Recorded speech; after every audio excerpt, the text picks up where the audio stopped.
Hi, and welcome to the Fancast for World Class Bullshitters, Episode 2. I am your Captain Brainmuffin. With me tonight are Liquid Metal Pro.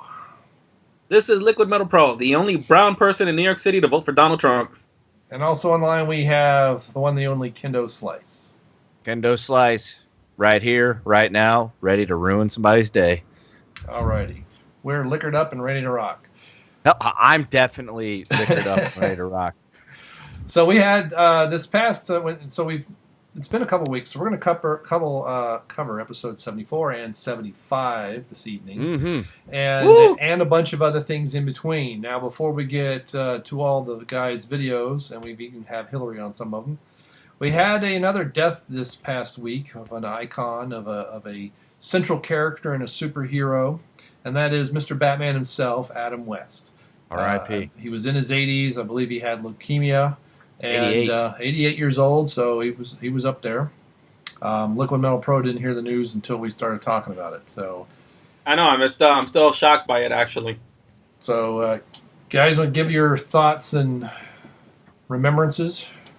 Well, you know what? Adam West was my first Batman. I learned about him as a child in the late 80s, early 90s when my dad showed me the Batman show that he used to watch when he was a kid. So to me, he was my first Batman. Michael Keaton was better. That's neither here nor there. And you know what? It's just a great show. I know my nephew watches it because my sister also watched it with me as a kid. She showed it to him, and it's just kind of sad because, it's like with Roger Moore. It's another situation where an icon that actually means something to me has passed away, and it's kind of come pretty quick because Roger Moore was only like a week and a half ago. And so, God bless. If that's what you're into, R.I.P. Adam West, thanks for hours of entertainment and one more thing that me and my dad were able to do when I was a kid to help us bond and, whatever.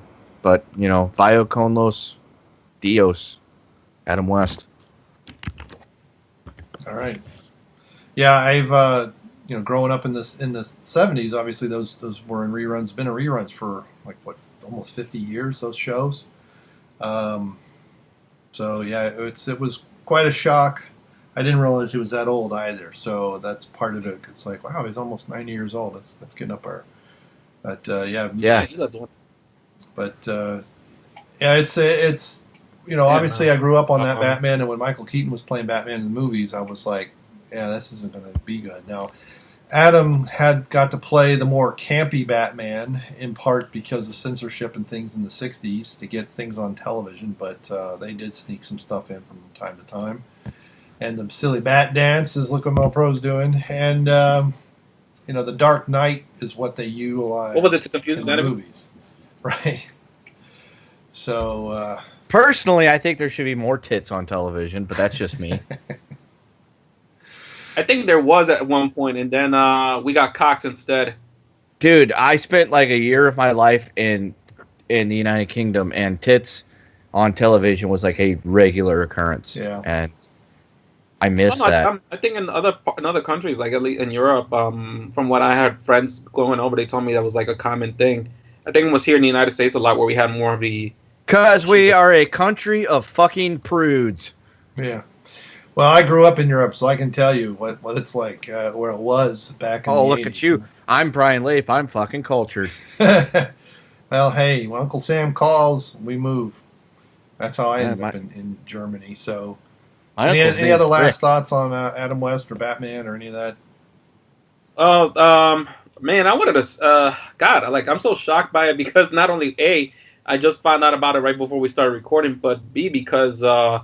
like you guys, Adam West was definitely one of those celebrities that was very influential, and he definitely, I mean, like, I don't think Batman could have ever been as big as it really became if it wasn't part of what he did, and, back in those old reruns and everything. And just for the record, like, you talk about how influential, like, how far that show reached, that even reached parts of Latin America. Like, we used to watch some Spanish dubs of Batman, obviously the Adam West Batman. They barely got, like, the North stuff by the time they got that.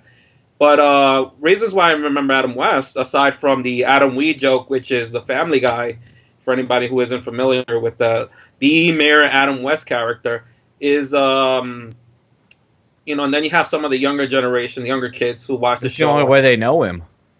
Yeah, that's one way. Then there's also that show on Nickelodeon that Fairly Odd Parents had him as a regular character as well, playing Catman of all things. Right. But of course, he was a very wacky character in both shows. But honestly, one of my favorite shows growing up as a kid, and to this very day, I love that show. One of the show to death is the Batman animated series with Kevin Conroy. Yes. And if you already know where I'm going with this, the Grey Ghost episode. Right. Talking about you had Kevin Conroy talking to the Grey Ghost, who was voiced by none other than Adam West. So you had Batman teaming up with Batman to solve a crime. Right. And it was a very good episode talking about commentary about how Adam West's character, the Grey Ghost, he had his fame, he had his fortune, everything, but time and some bad decision making took its toll, and now he's only a shadow of his former self. That's but how the even Kendo Batman Slice himself story. said, I know, right? Like it hits so true to like real life, and even if Batman said it, Kevin Conroy's character says it. I grew up. I was inspired by you, and that's how I base even my character on you. So to hear Batman say to a young, much older Batman, "You inspired me to become who I am today," is probably one of like the most awesome moments I could ever imagine. In all the media, and all the fiction, anything, entertainment. Right. Yeah. For anybody who's never seen that episode, check out Batman the Anime Series. Check out which is streaming on Amazon this month. So if you are a Prime member, you can watch Batman the Animated Series. Yeah. Exactly. You can also watch Strip Club Massacre on Amazon Prime. You can as well. You can do that. I watched that the other day. Again. For that trial. I've watched it on there a couple times. Yeah, it's still good, Yep. All right, not to derail. Sorry, Liquid Metal. What kind of No. Right. All I can say is in closing, rest in peace, Adam West. You'll be missed. I'm pretty sure there's a lot of people out there probably haven't yet heard of your death, but you will not be forgotten, man. Thank you for all the memories. Damn, I almost feel like crying a little bit because he really was that big of a deal, man. Yeah. Thank God for shark repellent. If he wouldn't have had that, he wouldn't have been able to get up on that helicopter. Wait. Speaking of that, in closing, he was on The Simpsons, played himself once. Yeah. I think it was the Plow King episode, and he did that dance also, where they not Homer and his kids. Yeah, because there's something about the Bat 2C, and he starts doing the dance thing, and they're just like backing away slowly from him. So, segueing into our next topic, which is the episode 73, where Phil, Nick, and Jeff reviewed Wonder Woman. 74. 74? No, it's 73, because 75 is the big one next week. All right, then your notes are wrong. I felt Anyway, so that episode, it was a light episode. It was Phil, Nick, and Jeff. They discussed Wonder Woman. They went and saw it. They reviewed it.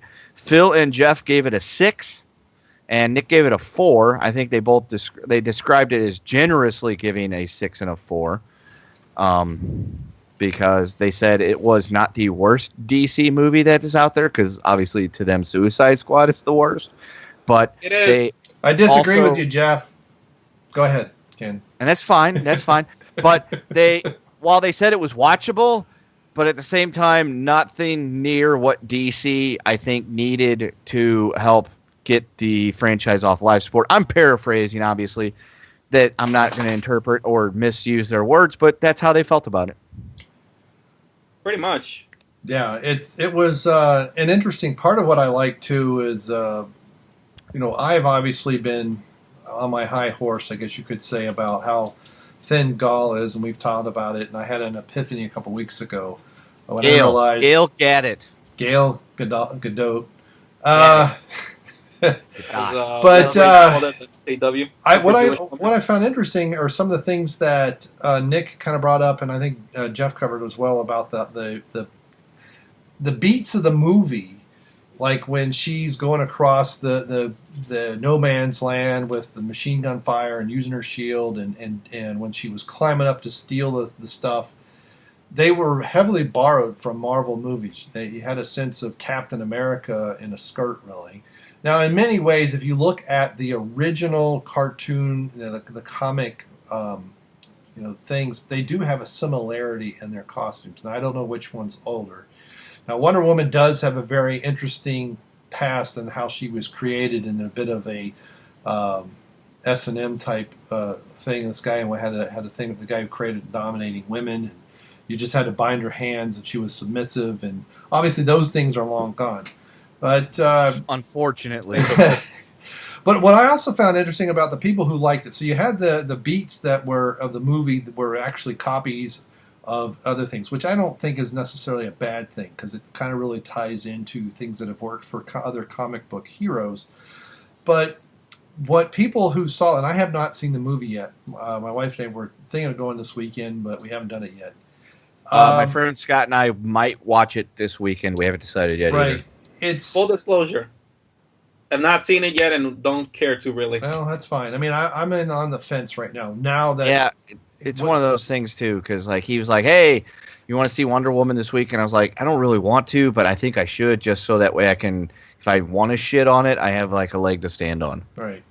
But the other thing that people are saying they like about it, about the various action and things. Now, I knew that she had a stunt double, and I've watched a lot of featurettes on her training because I was very interested in what. I could tell by her body what type of training she had, and I wanted to make sure that I could. Now, people don't really know me that well, don't know what kind of a gym rat I really am, and how many, I've got over 20 years of reading and research and other things behind me. And I could tell she had a very low weight, high rep, almost anaerobic style. She has that look to her, thin shoulders, thin delts, very thin arms, almost what they do call skinny fat in her legs. So I knew that, but her stunt double, however, does not. And I also saw a lot of untouched photos from behind the scenes. I could tell how much photoshopping they're really doing on the stuff that you see in advertisement.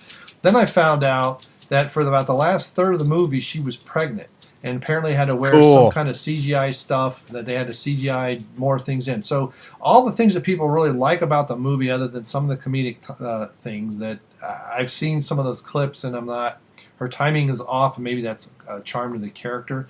But it's a two-sided fish out of water story, basically. You have Steve Trevor crashing on an island. He's the fish out of water, then she's the fish out of water in London. And I kind of knew it, which is unavoidable because that's how the origin goes. So what's really kind of irritating to me are the things that people really loved about the movie aren't her. They're either her stunt double, they're CGI things that she's doing, or they're just pure CGI. And that's, to me, it's what it told me. Now, granted, this weekend's still going on, and we'll know but Monday or Tuesday what the numbers are like. But what, to me, that says is this movie does not have staying power. It's not going to go and do another $100 million this weekend. It might make its marketing budget back, and that's iffy right now. And it's the fourth Disney movie, Warner Brothers, a DC movie, the fourth lowest. And it puts me with zero faith in the Justice League. I mean, I thought if this thing cranked $200 million domestically, granted that would have been huge, bigger than huge, but even in Japan, China did something like 34 or 38 mil. And I was like, what? Yeah, that was it. I was like, second biggest market in the world, and you don't even do a half of what it did in the States. I don't know if it wasn't on. Like movies like freaking Warcraft did phenomenally over there. Right. I believe. So, like, what the hell? Batman v Superman did huge. Suicide Squad did huge in China. And so we'll see. I mean, it could just be a slow burn, but once Thor Ragnarok and some other movies coming out, it's going to be tough. But I'm not really excited about a third Thor movie, but I wasn't. The second one kind of put me off Thor forever. I liked the first one, and the second one, I'm like, we don't need this movie, and it kind of was just saying, we don't need to be here, but we're making it anyway. So, but we'll see. But what was most interesting to me are the people's reactions of the things they say they like, and it's not the actress. It's mostly her stunt double, and granted, I know it. A lot of stuff is CGI, and I don't want to, people to think I'm doing this because she's a woman, but it's like, of all I'd do her because she's a woman. But of all the things that people say they like, it's because of someone else's efforts, I guess, is the short of my observation. Because I'm not, I guess I'm surprised by it. I guess that's the big thing, is I'm really surprised at what people say they like. I mean, in the trailer, the color contrast is awesome. There's great color, on the island, and I like the idea and the layout of the movie. But apparently, too, this movie was actually written several years ago. There's been a push to get Wonder Woman and the Justice League. Goes back 10 years. And Zack Snyder has a lot more to do with this movie than people realize. Thinking about that, just to touch upon a little bit about what you said about how they basically had this movie written for like a couple years now. I remember how people were like so excited. Like, let's see, when I was in college, I think it was probably like 10 years, maybe more. No, it has been. But I know for a fact, at least like growing up, when I was in high school, that's like 10 years ago, people were talking about when they're gonna finally do a Batman versus Superman movie, because I remember one of the biggest quote unquote teasers of it was when we saw it in the big billboard in I Am Legend. So this whole aspect of DC like coming up with these scripts for all these characters, yeah, it has been out for a while, or rather they have been teasing at it, or at least poking a little fun with it at the general audience. So 10 years, but everything you're telling me about like Zack Snyder, like a little bit of Zack Snyder in there. Honestly, since I haven't seen the movie, I can't say it for so myself, but that seems to be the general consensus. That it has too much of his influence in it. And I don't know if he actually had a part in it, but I could definitely understand him having an influence, especially since that's essentially the setup for the DCEU. Yeah. Like, yeah, everything feels Zack Snyder-ish. Right. And I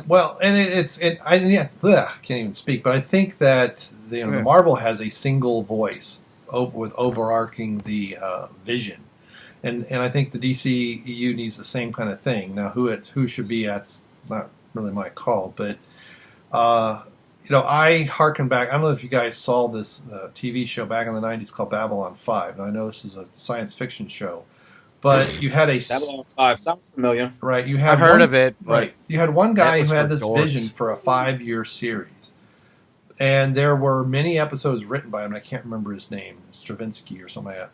However, he had other science fiction writers, other writers, actual people who write short stories and novels and science fiction, other TV show writers who did other episodes within that umbrella. And I don't have a problem with people writing other stories that are consistent with the overall vision. And I think that's what Marvel seems to have done with some of especially their origin, their one-off origin things. Now, I know there's been talk of a Wonder Woman 2, and to me, unless it's going to explain more how we go from World War I to present day and what she's been doing other than hiding in the library for 80 years. There was World War II. I know, but that happened. So, because the original Wonder Woman was World War II time setting, and I think they moved to World War I because of Captain America starting in World War II as well. But if you think about it, it's actually kind of fitting that they would do that, because if you think about it, if they had done it the whole World War II thing, it would have been immediately labeled as a ripoff. Oh yeah, no, I don't blame them. I don't blame her. I think it's a good idea. Good point. Very good point. But now we have to get her from 1918 to 2017, so almost 100 years. It's 99. Let's freeze her in ice with our hands tied behind her back. Yeah. Well, she is supposed to be immortal. Bondage, baby. Well, back in the 70s of the Wonder Woman TV show, the first season was World War II, and the second season was modern times. And basically, she went back to the island, and then we had the character, I don't know if they call him Steve, but it was basically Steve Trevor's son in modern times. And it sort of worked. The problem there is it got a little too silly by the third season and didn't last very long. But and part of it, too, is people knew who Wonder Woman was, but they didn't know who it was Diana Prince, but they would, it's Wonder Woman. And then a few years, good grief, has it been 10 years? Or there was a time in the 21st century, they tried to bring that show back. There was a pilot episode, which I've seen parts of, and it is horrible. I mean, it is unbelievably bad. But people in that episode knew that she was Diana Prince. You need something, Kendo? No, I was just. Okay. I can only see the top of your screen. All right. So, is there any other pieces about that particular review of their review of Observations?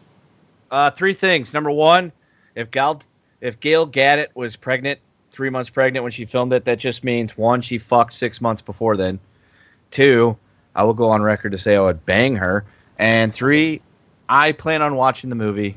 I'm not excited about it, but I will watch it just because I feel like I need to, so that way I can stay informed. And just that way my opinion has a little bit more weight as opposed to saying, that looks stupid, I ain't watching that. Yeah, I did see Suicide Squad. My daughter, my wife, and I went to see it, and I could see what people didn't like about it, and maybe because I knew that going in, my expectations were very different. But I found the first half of it entertaining, and then once I got to the Gauntlet boss run, it just got dumber and dumber and dumber. And then I did a video on the Batman vs Superman Ultimate Edition, and I actually didn't think it was that bad a movie. But again, if you went in the movie based on the trailer thinking this was going to be a 2.5 hour beat 'em up, smash down, knockdown fight, and not more of a mental thing, you were definitely disappointed. And I still think Lex Luthor was played very well. It's going to be hard to anybody going to take Lex Luthor over from the Superman movies of the 70s and 80s. But I thought he did a very good Crazy Man job. What's interesting about that movie in the end, when he's in jail, there's a book I had. It's the only Superman novel I own. It was called Superman Miracle Monday. I think it came out in the early 80s. But Lex Luthor is in jail, and he removes himself from prison by walking through, somehow mentally, if I remember correctly, he mentally builds a hole in the wall via a dimensional shift. And he walks through the wall and out of the prison, but he releases a demon on the earth at the same time. He doesn't realize it, but that's what happens. So cool. To have that, to have what the being that he creates on there, and then the end of it with him in the slave. I was just thinking Miracle Monday. I'm like, my goodness, if they took something from that novel in the next movie, that would be unbelievably cool.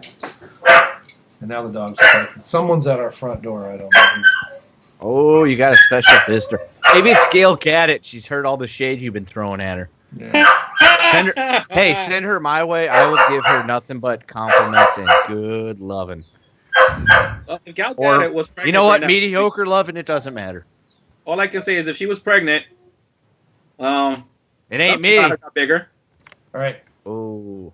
Okay. So, following off on Wonder Woman, we had an episode, well, not an episode, but a video Monday where Jeff put out blasting a feminist, I cannot remember her name or what she writes for, because it's probably not fucking important at all, that was pissed off at the Wonder Woman movie because Gal Gadot, is way too sexy and attractive for the feminist cause. I guess apparently if you're a feminist and you are all behind an all-powerful woman, you want her to be beefy and ugly or something. I don't know, but her whole thing was Gal Gadot does not represent what the feminists want. So they got a movie, female-centric, but they were still pissed because the woman was too good-looking. Yep. And I saw this, the article critiquing her article, and I actually went to her article to see some of the source materials. And I actually posted part of that on the Facebook page too. It was amazing. It's in some ways, I should not be surprised. Now the woman complaining is actually not too bad looking. I mean, she's not like she's 400 pounds and have a mole on her face or something. I know Jeff actually revealed that. I think it was this past couple episodes, and I was shocked when he mentioned that. So I actually have to look it up for myself. Yeah, and I really don't know fully.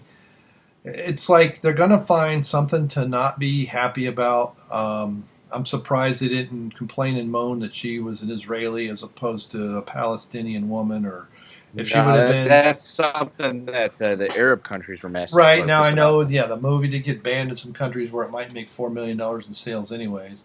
I'm sure if it would have been to character and she would have been brunette with blue eyes, there would have been someone complaining about, she's a cross Aryan or some stupid moronic thing like that. Blue eyes?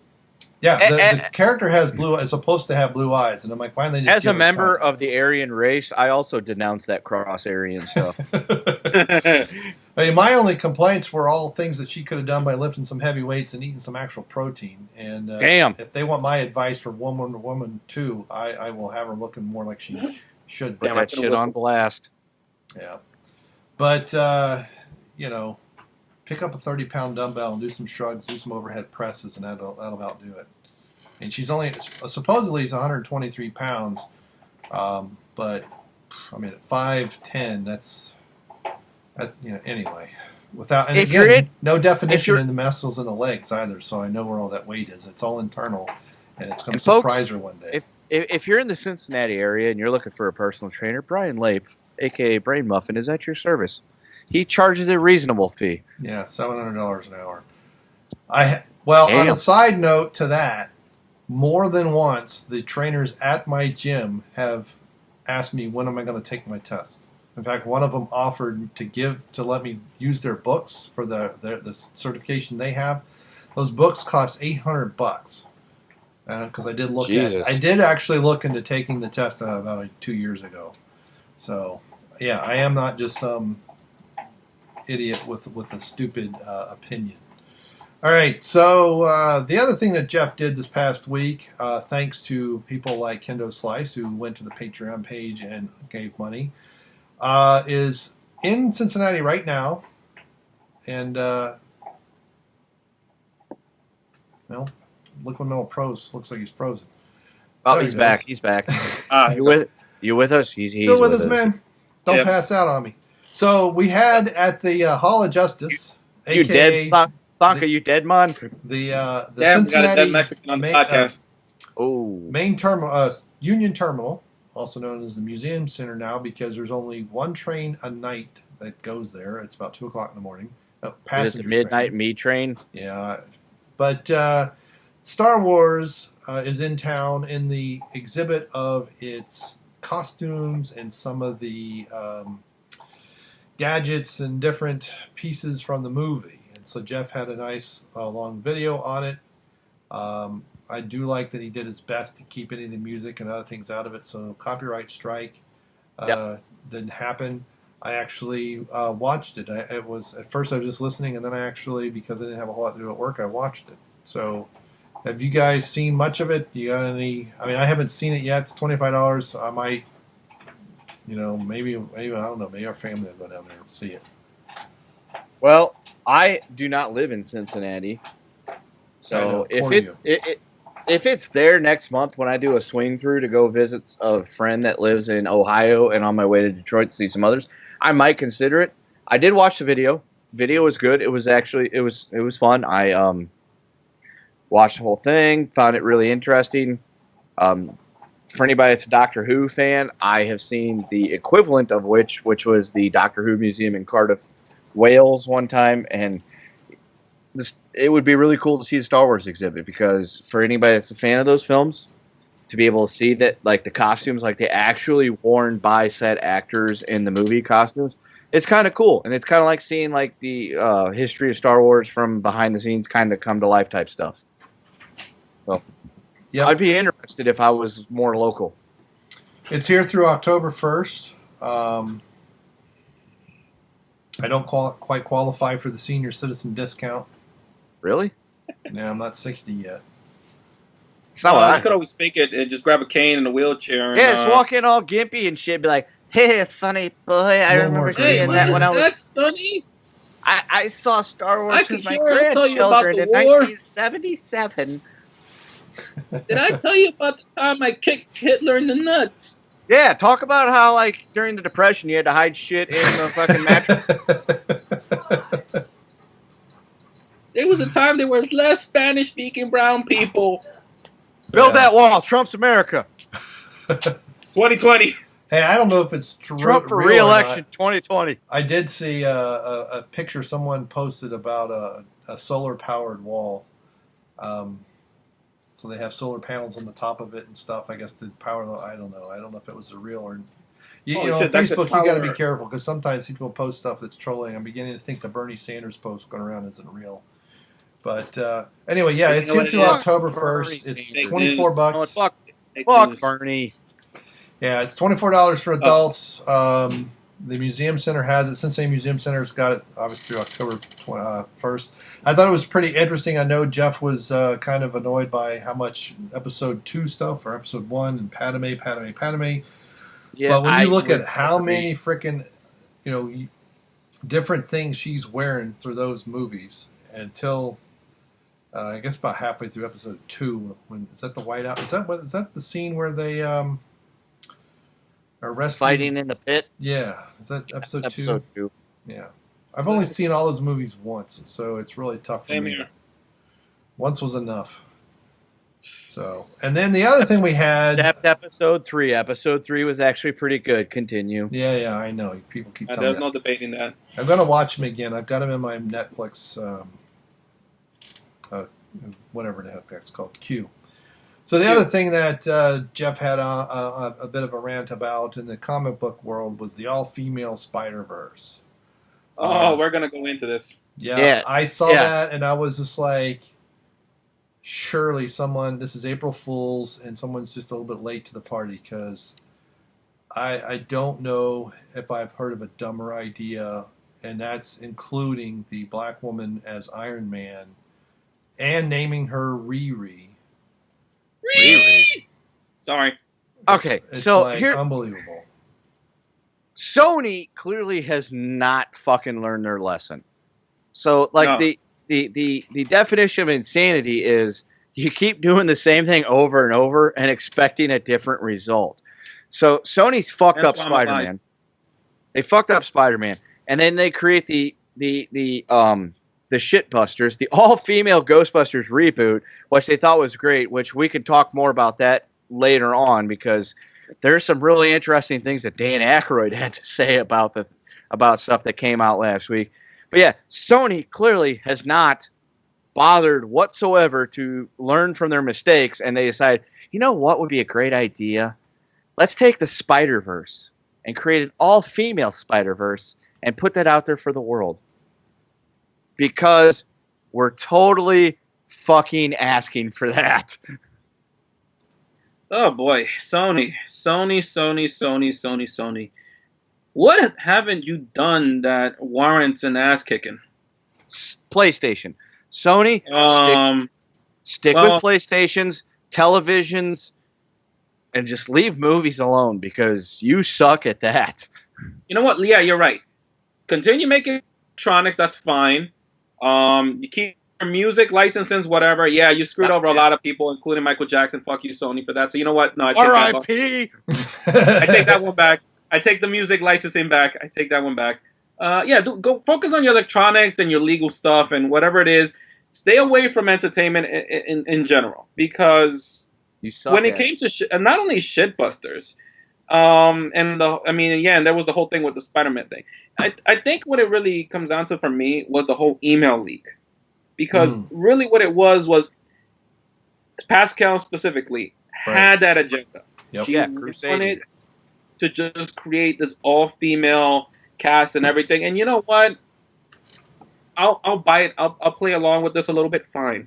You want to do an all-female cast? Fine. You want to do an all-female this? Fine. But understand this. That's not going to put asses in seats, so to speak. That's not. Nope. And the reason why is because, especially with something like, let's say, Ghostbusters, most people who know of Ghostbusters are people who are older, like, say, us, who probably have told the younger generation, hey, there was such a thing called Ghostbusters, and we introduced them to who the cast was. So when you hear Ghostbusters, for most of us, it's the four immediate Ghostbusters. Egon, Great. Winston, My favorite. Pete Beckman, and Ray. So you're thinking them. You're not thinking two fat bitches, some blonde chick. Some blonde chick, I love it. Random blonde chick number 6, right? It's blonde chick number 6, and possibly the only one of the four I would have sex with. What's her name? Damn it, I forgot her name already. It's Chris So in other Hemsworth words, playing the secretary. So in other words, you're saying two fat bitches, a lesbian, and a semi-attractive, not really funny girl.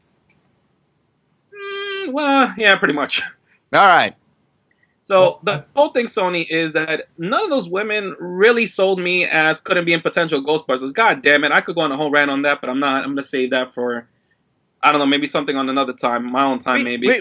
We could touch on the Shitbusters, like I said, again, because Dan Aykroyd had some very interesting things to say. A lot of people have covered it, but we can touch on it a little bit later. But yeah, no, all-female Spider-Verse. Do we really want that? And this is where I wanted to get with that. This is actually where I wanted to get with that. When you're thinking Spider-Man, right, and we're talking about the general audience, we're not talking about like the hardcore fans, like let's say Jeff, who knows his Spider-Man facts, he knows his Spider-Man verse. You guys who have read Spider-Man comics, you know these characters for the most part. For example, like Black Cat, Silver Sable. I get those characters, even I know, but only to a degree. Like, and then like Spider-Woman, not everybody knows who Spider-Woman really is. So it's basically what you're saying is you're just going to throw out there a bunch of characters that most people don't even know about, and you're going to expect them to just, I don't know, shine or something like that. So you have a pretty bad record when it comes to making movies, and if it was like, say, with how Marvel was doing it, where they took someone like Ant-Man and made him relevant, or it's Doctor Strange and actually made that one of the better movies, I've still yet to see, but the general consensus, people love it. I could understand, but this is Sony we're talking about. Yeah. What good movies have they really put out there? Like, they're really showing consistency. They shit the bed so much. So yeah, Sony, good move.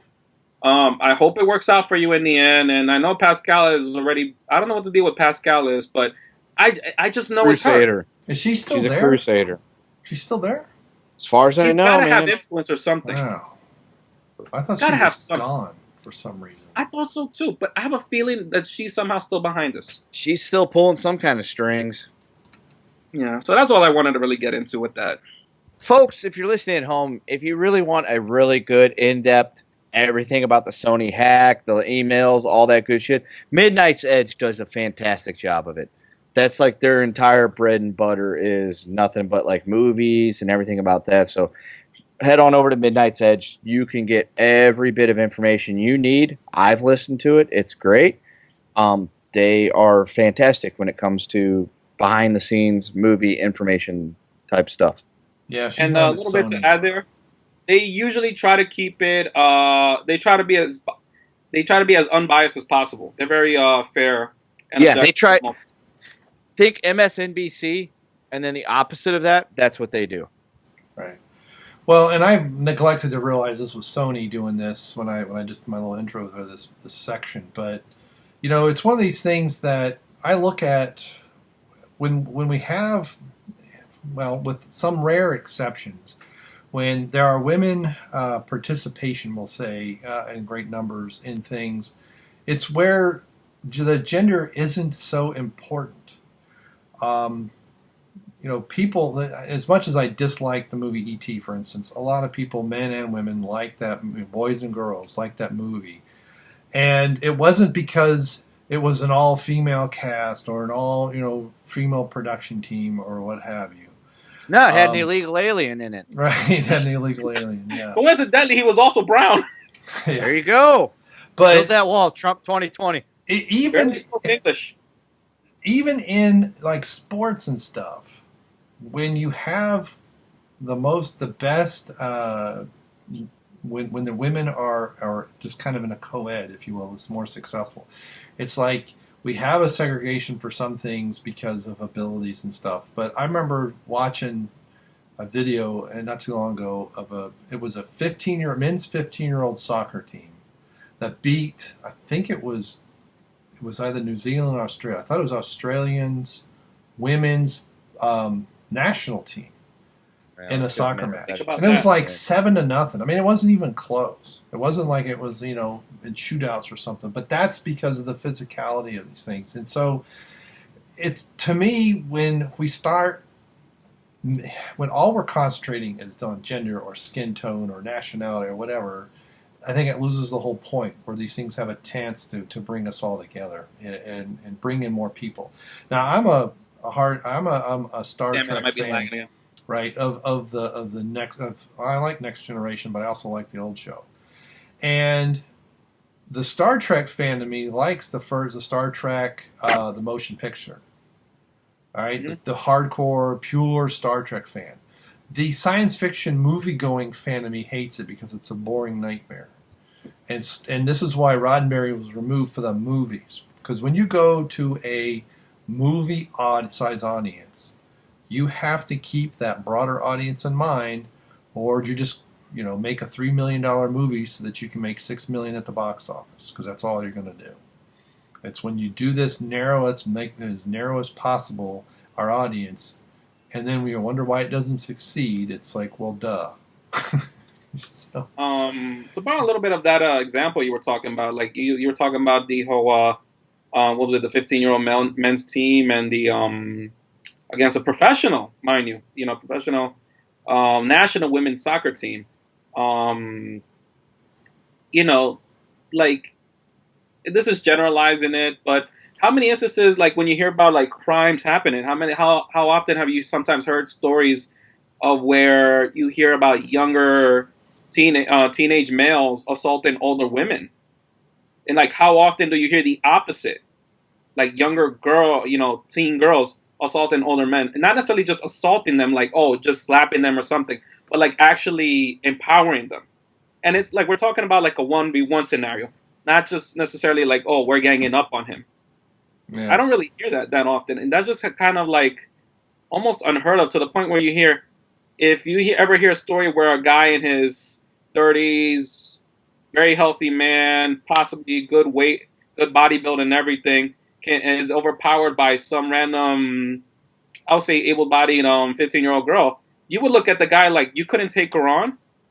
But if the opposite were true, you had an able-bodied 15-year-old teenage male overpowering a 30-year-old able-bodied female, basic level playing field and everything, you would hear that, there's like this whole sympathy for the woman, because it's like you expect her to be overpowered by this guy.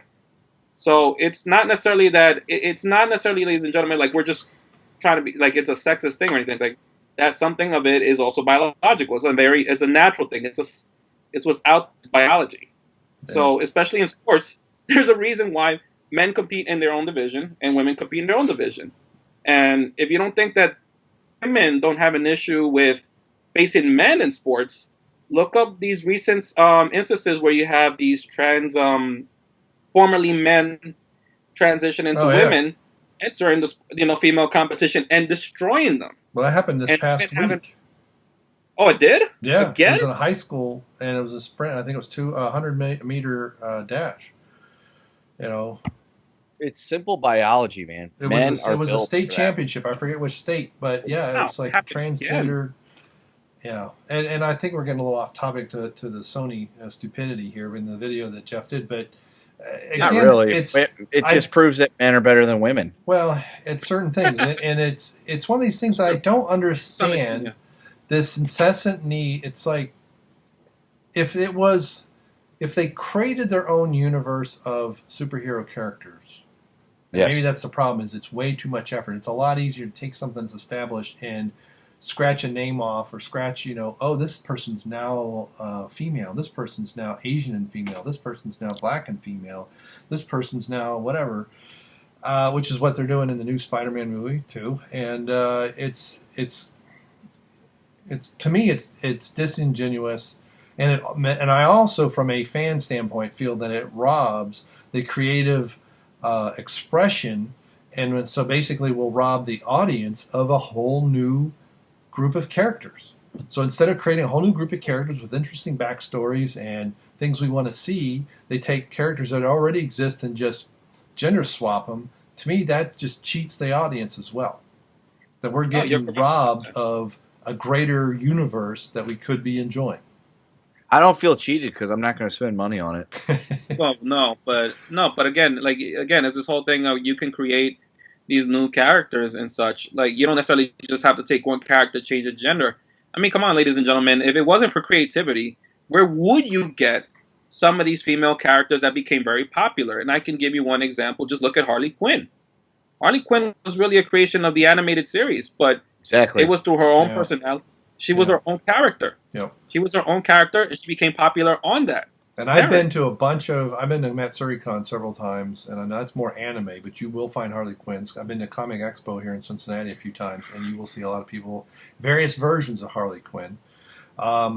Yeah, that's a very interesting character because she's really messed up in the head. I mean, but Joker is really, you really get to see a side of Joker that you don't really see in the movies of just how sadistic that character can be, and the creation of Harley Quinn was because of that. So I saw a lot of very Harley good episode Quinn in the animated series, ladies and gentlemen. Check out that origin episode of Harley Quinn. Very good episode. I saw a lot of Harley Quinns last Halloween, and most of the Harley Quinns I saw were women that should not have been dressing like Harley Quinn. Yeah. And they were probably the Suicide Squad version of her too, right? It doesn't matter. They were fitting it. They were fitting into stuff that they shouldn't be. Are you shopping at Walmart at Halloween again? My eyes. Maybe. I'm just talking about general. All right. So is there anything else we want to say about 2 weeks ago? It's episode 74 and those other videos. Friday. Unless are we to the point where we're going to talk about last Friday's main episode? Yep. Well, the only thing I would want to say, I want to say, and this is really more to give a shout out. Yeah, I know we're probably biting a little bit off of what the main cast does. But it's something when Jeff posted the video about the feminists complaining about Wonder Woman, all I can really say is this is why you can't please these SJW type people, because there's nothing that's satisfying them. I feel sorry for these people, because I'm like, if you get no satisfaction in life in anything, you must be one miserable human being. Well, and the shout out I really wanted to give to was a comment that I left, and I'm surprised it even got this many likes. I usually just bullshit my comments, but this was a more serious one, and it was the one where it says, "True." I said, "It's shit like this that reinforces something my mom once told me. And that's something my mom really told me and hammered to me growing up. Women hate other women." And this one person said it. Well, actually, it was the only reply from Sweet Gaming. So I agree with you here, sir. It's a good example where he says that spot on. There was a girl in my school that literally lied and complimented on her best friend's hair, saying that it looked good when it actually looked like a giraffe's tail. She wanted to receive all the attention. And what it really is that I really believe, especially with this whole article, what it was that all of a sudden you had this idea of what you wanted Wonder Woman to be. You wanted her to be empowering, but you didn't want her to feel like she was making you insecure about your own self. They wanted her to be a powerful girl that was not attractive, or a fat loser piece of shit that's joyless with no personality, because that's what most feminists are. Well, let me tell you many of them are. If Wonder Woman was really fat, ugly, and like unattractive, and never went to the gym once in her life, and she started doing all those stunts, I think she would have died of a heart attack 5 minutes in. No, but that's what the feminists want. The feminists want a short, bull-dyke haircutted, probably dyed chick that weighs like 200 pounds doing all this stuff, because most feminists I've encountered are a combination of unattractive, overweight, no personality, joyless. Speaking of that, fucking they could only get any satisfaction from some fucking cuck that runs around and just tells them how great they are, and even then they're not satisfied, because women want strong men, cavemen. And then look at that; those same fat ugly feminists are the ones that then get are now like trying to gang up on like the more rational women, like the more conservative women, or not even conservative. They could be like liberal type of women, but are like the more attractive kind. Like, what the hell are they doing to people like Katy Perry? Katy Perry looked much better. I don't know. Like, all of a sudden, she kind of started becoming a little SJW-esque, and so these others female celebrities. And they start looking big tits, but she's an idiot. Well, there's a lot of conspiracy theories that go along with Hollywood and their indoctrination and satanic rituals and a bunch of other stuff too. But we got a topic for another podcast. I know we do, but shout out to David Seaman on that one. But you watch sometimes she looks like she's some robot. Someone is back there programming, and until they have the programming in, she just sits there in blank stare. But I wish I could find the original article to this one. I used to really like Katy Perry until she got married to Russell Brand, and I lost all. Yeah, me too. I'm like, you married that fucking guy? Yeah. That guy sucks. You married a fucking commie. Not even a commie. He's just not funny. He's stupid, and he runs around going like, "Oh, Russell Brand. Look at me, I'm Russell Brand. I made a funny joke. Oh, fuck you, Russell Brand." The only funny communist was that guy that said, "In America we do this, and in Soviet Russia we do the opposite." that would be Yakov Smirnoff, and you used to be able to see him in Branson, Missouri, which is just a couple hours drive from me. I never got to see Yakov, but he's funny. Yeah, he was funny. That's probably the one funny. Well, I don't even think he was real communist, but he was the one funny commie I could think of. He wasn't a commie. That's why he came to America. Right. Okay, good. Oh yeah. I want to get my shit. Oh yeah. He really. And I stand corrected. I thought I had posted that link, but it was Eddie that actually posted it. So I will reverse my. Oh, good. You're fucking stealing thunder from Eddie Cantillo. What a dick. Another white guy appropriating fucking brown people culture. Yeah, good job. I know. Doesn't help that I'm mostly Germanic. Yeah, they're stealing tacos from those Mexicans now. So it was Christina something, Catarucci, that wrote that article. But for Slate Magazine, there's a surprise. Yeah, she actually has better Latin development than Gaul. So, hey. All right, so I think we've beaten that topic to death. Let's go on to episode 75, shall we? Yes, episode 75. We actually had a pretty good show. We had Jeff, Dion, Nick, and Cuckin, Curtis, Lyndon Field. And they had a pretty good show. It was a 3-hour show. They had a full show. They talked about several things. They talked about Wonder Woman's opening and how it was much bigger than I think they expected. But we've touched on it, was not the biggest DC opening of any of the shows. Nope. Domestically, I can't remember. Worldwide, it was the same, but domestically, 103 million, which is less on opening weekend, which puts it fourth for the DCEU. There are other DC movies that did open less, even when adjusted for inflation. But of the DCU, so Suicide Squad was 133 million. I want to say that Superman, is that Superman Returns, or I forget what it was called. It was like 160 million. Man of Steel. Man of Steel. Yeah, I think that was 116 million, which really surprised me. It was that low. And then Batman v Superman was like 100. I want to say 160. I don't have the numbers in front of me, unfortunately. But also, the second weekend was when it did 62.5% nosedive into the ground. Mm-hmm. So we'll see this weekend. Obviously, as we're recording, it's Saturday evening. We'll see what happens on Monday as far as Wonder Woman carries. If it continues the trend of the DCE movies opening okay. Batman v Superman, what held it up was the worldwide sales. Worldwide sales was in like the 600 million range over its life. So it did get close to 900 million, but many people think of it as a flop because of the domestic sales. I think the Wonder Woman numbers are decent for that type of movie. Some other movies even in the Marvel Universe, were less than that. But it's not this huge. Now, again, as we were talking about, when you have an all-female or a female director, and this was, I think, Curtis hit on, where it's almost like they're making up categories. This was the fifth. It was in the top 5 of, I think, was it superhero origin story movies or something like that. Something like that, yeah. Which I would love to see adjusted for inflation, because I wouldn't be surprised if the first Spider-Man movie was a little bit better. But it's like saying the first movie. Now, granted, this is the first time Wonder Woman's been on the big screen on her own movie in any era.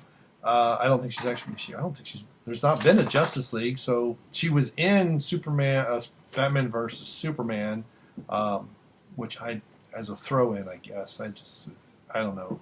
She offered nothing in that movie, and I don't want to say it's. I'm kind of personally. I feel like I'm stuck between the apologists and the negative crowd, because it's a decent opening, and I like to see DC improve. But I'm not going to make it a bigger deal than it is. I do not, at least yet, say that, hey, we got to talk about Wonder Woman 2, which some people are talking about already, which I think is stupid. It's got to make its marketing budget back yet, which would be about another $250 million. And Jesus, yeah. So you take the declared budget times 2 for promotion and everything. That's pretty much how much they spent on the movie. Right. So it's got to make around close to $500 million.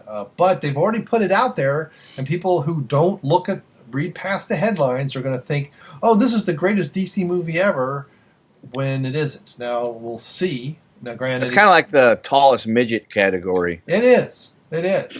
With red hair and, an earring or something. I mean, it is that kind of silly. I would totally fuck a red-haired midget with an earring. Well, then you should probably go for a Latino. Fucking A, dude. Send him this way. Because 1, I know she's fertile. 2, I know she'll make me Mexican delight. And I like Mexican food. And 3, the bitch puts out, and that's all I need. You know what? I think Kendall just solved the illegal immigration crisis. Yeah, marry him off the fucking white guys. Yeah, marry him off the white guys that are in their 30s that are unmarried. Just say, hey, here's a Mexican chick. She's kind of okay looking, and she'll make you tacos, and she'll fuck you. There you go. Well, you couldn't marry him off to white guys who are already married unless you're in Utah.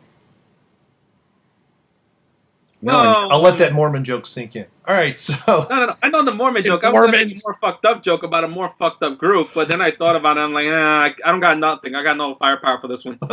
The blank look on all their faces, like, what the hell is he talking about now? Fucking Brian Lake. The old man has gone off the reservation, and we don't know where he went. Whoa! You can't say off the reservation. Get off my land. Gone over the cliff by himself, over Niagara Falls without a barrel. How about that? That's what stupid white people do. That's better. That's better. You can't talk about the Indians. We're talking about feathers, not dots Indians. Yeah, well, I do. My land. Fucking squirrels. So, any other things we want to talk about the Wonder Woman numbers there, or we want to go on to the what pisses you off segment? Not really. They got on the Wonder Woman numbers. They look good, but not good when you compare them to everything else. There was some talk about bush shots. Yes, there should be more bush shots in movies. There should be more bush shots in my living room and bedroom. Action figures, whatever. Game of Thrones get pushed back, big deal. Sharknado 5, I'm actually okay with because I actually like the Sharknado movies because I'm a sucker for terrible sci-fi. Sci-fi that's self-aware, that knows how bad it is. Yeah. And it's just shitty for the sake of being shitty. I'm totally down with it. Tara Reid, in it or not, right? Yeah, if Tara Reid's going to be in it, I'm cool with that because she's self-aware. She's like, I made the American Pie movies. I was famous. Then I got all this plastic surgery. My boobs are droopy, and I look funny. But fuck it, I'm going to do a Sharknado movie. I think she's what happened there? Hey, you know what? Fucking respect. She knows her career was downhill, and she made a Sharknado movie. I like the Sharknado movies. I enjoy them. I get drunk. I enjoyed the first few. And then afterwards, it just got too ridiculous for me. So I was like, even I had to not watch this anymore. Well, when there were still 2 or 3, it was cool to sit down and start a 12-pack at the beginning of Sharknado and just work your way through said 12-pack as the Sharknado movies progress. And it's essentially one giant anthology that just is a continuing story of this man's plight against shark tornadoes. Yep. So speaking of Wonder Woman, right? Because again, you're talking about the slow burn, right? Yeah. I'm on Fandango right now. I just use it to buy my tickets online or occasionally get the little VIP things that they do occasionally. I like Fandango the wrestler. Oh man, he's great. Definitely a topic for another discussion. Let's write that one down. We'll talk more wrestling later. We can cover part of that in this episode later. Go ahead. Actually, related to the whole feminism thing, I would probably get into that a little bit. But I'm looking at Fandango, right? So see what is out in theaters right now and also what's coming up within the month. So in terms of what's currently in theaters, you have the movie, it comes out at night, and the guys, the cast really didn't like that movie for the most part. Jeff and Nick were very disappointed by it. So I can only, and I know people in the comment section were trying to hammer him and everything, and even had somebody from another channel who does his own reviews kind of just leave a random comment, and then you had his fanboys just again. You check out that comment section to see what I mean. You have The Mummy, which we'll see what the sales figures are for that when the weekend's done, and those are 2 major movies. But then you have other movies, and I know as stupid as they are, you have the movies The Pirates of the Caribbean. People are probably still watching those. And people are taking their kids to see Captain Underpants, which is in theaters. Apparently, that's a pretty big hit too. And Baywatch, regardless of all the dick stuff. So you have contendership for the Wonder Woman this week. Now, we'll see what the figures are towards once after tomorrow. But I'm looking now to see what's coming out later this month, and we'll talk about the slow burn. Is Wonder Woman going to succeed within the month of June? Well, already looking at the coming soon list. I have Despicable Me 3 coming out at the end of the month, June 30th. So Despicable Me 3, that whole franchise with the Minions, that's a guaranteed hit on the opening weekend, regardless of how good or bad the movie is. So you cannot, and I know it's like a couple weeks away, but still, I don't see any. You have that coming up. Cars 3 is coming out next Friday, so it's this coming weekend, not this one that we're in right now, but this coming weekend. So that's gonna get a lot of people to take their kids there. So a lot of people probably haven't seen Wonder Woman yet are gonna have no choice but take their kids to that instead, and most people are not gonna want to spend 2 trips to the movie theater. I'm gonna see what else is coming out in the month of June, but Fandango seems to have a weird way of organizing his app. I think you mean Fandango. Yeah, Fandango. Sorry, I might have put the wrong name. All Eyes on Me. Oh, the Tupac movie comes out this Friday too. So I got people going to that. Did you say Tupac's Groupon not movie? dead. No, Tupac. Oh, He's Tupac. not dead. He's not dead. Oh, okay. Oh, the one of the yeah, that's when they're trying to make him. And yeah, whatever. Uncharted. Not important. Okay, so I'm not going to continue going through this list because some of these movies I don't even recognize or know what they're about. Rough Night's coming out next week, and that's boy. Yeah, that's gonna put asses on the seats. Hey, the Random Blonde is in it. Yeah. Funny. And Beguiled. My prediction is 12.5 million for that. Yeah. So basically, the point I'm trying to get at here is that Wonder Woman really does, like the guy said at one point earlier in one of their earlier videos, has a lot of competition coming up. Yep. So as far as that slow burn is concerned, it's gonna be tough. It might die down like after this week. Yeah, Jeff's the one that brought that up about all those other movies coming out. The things are in front of it. I think if the Pirates movie had been a little bit better, you probably would have seen a lot less of a 103 million domestically for Wonder Woman. Yeah. So again, only the sales figures will tell after this weekend.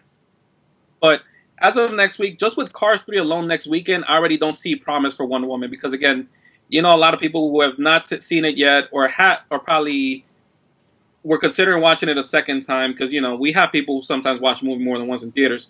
They're probably not going to be able to if they have kids or have younger nieces or nephews they want to take to these movies, or even if they like Pixar themselves. Yeah, well, going up against the Disney Pixar juggernaut there, and here's the thing. That's a big boat.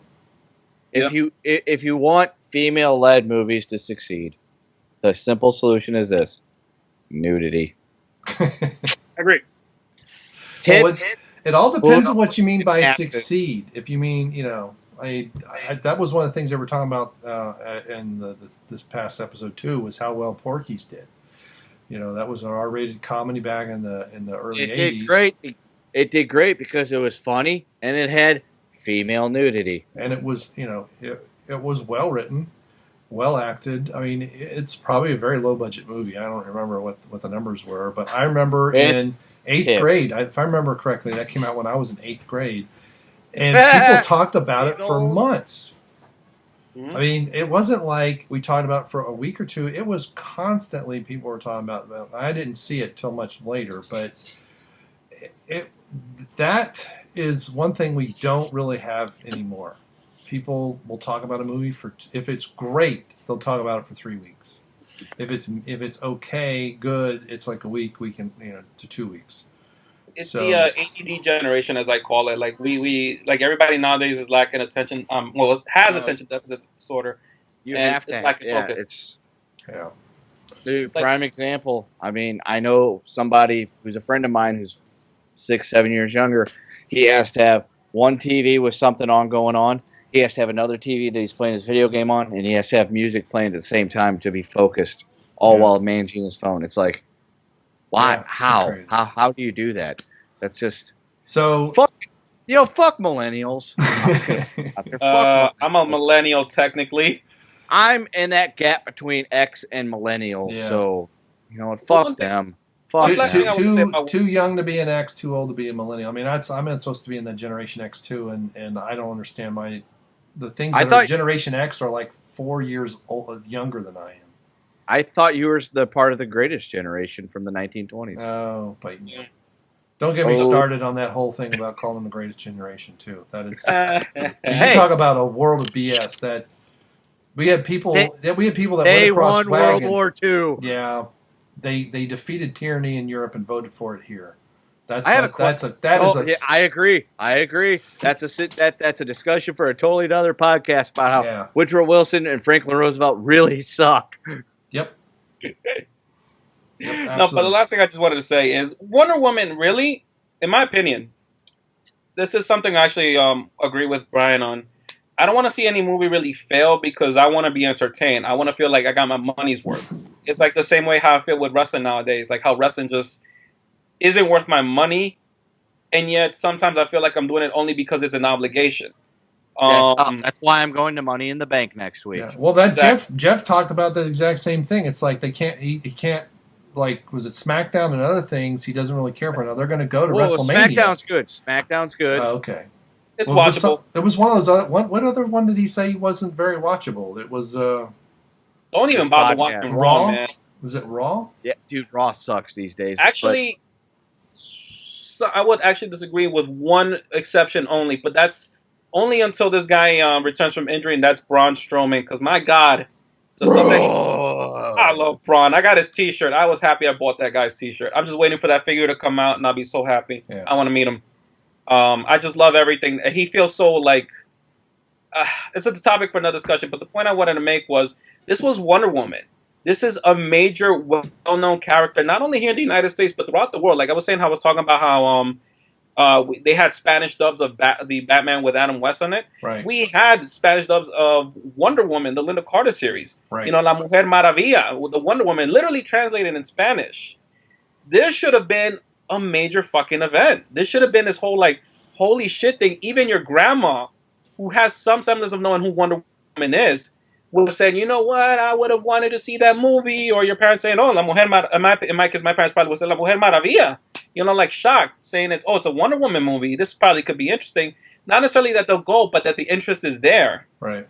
And it was treated as of second rate, in my opinion. Like, it doesn't even feel like an event. No, it doesn't. Like, and I don't know if that's because it's Wonder Woman or I mean, me personally, I am so burnt out on superhero movies. And it's mainly because of Marvel putting out like 4 a year for years. Yeah. I'm in the same. And I'm like, I mean, that was the part of one of the things they talked about with the Black Panther trailer, and I put that even in the Facebook page. I wasn't fully on. I'm like, this could be the best superhero movie ever made. Okay, it could end up that way. Yeah, and I don't give a flip. And it's not because I really don't know who Black Panther is. It's just I haven't seen X-Men movie since I don't even know when, and I didn't see Age of Ultron. I only saw Civil War because they talked about it so much, and I'm like, okay, I watched part of it when my son rented it, and I thought it was horrible. What am I missing? And so I watched it, and I'm like, oh no, it's horrible. And I'm gonna step away for a few, all right? I'll be right back. You guys continue. Don't worry about me. No problem. And so I wasn't worrying about you to begin with. You're a minority. Now, come on. Don't worry. Hey, man, he increased the culture of the Fancast. He knows I like him. I know. He knows I like him. But he did increase the we got international votes because we got Spanish in it. I'm going to have to up my German. That's true. We were a third diverse. Yep. I mean, I did